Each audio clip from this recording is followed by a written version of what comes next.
ঠিক আছে। আরে স্যার, হয়তো গ্যাস নিয়ে আসেন, আর নাহলে আমার কাছ থেকে লাভ মেরে বাহির করে দেন।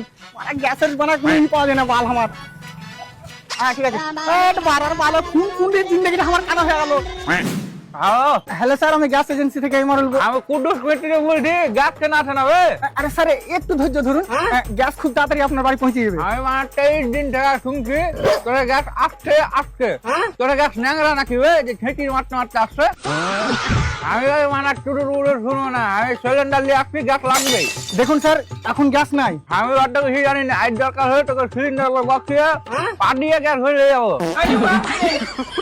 তুই ভাই একটু ভাই বোঝার চেষ্টা কর, হাত ছেড়ে বেলা না খেয়ে মরিয়েছে, আজ যে করি হোক গ্যাস লাগবে। তো খাবার আখাতে বানিয়েলেন? হ্যাঁ আমার বারো কাটা কাল আমার সারা হক কা বহু আমি আখাটা রান্ধে দেবো। তোর বহু মনে হয় ওরা কালো অস্ট্রেন্ডি কালার মটন।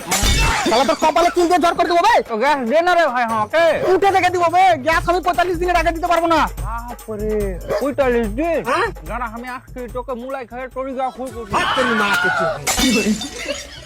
আচ্ছা আমার টিফিনটা দেবে, লাবড়ার কাজই করবো না মারা।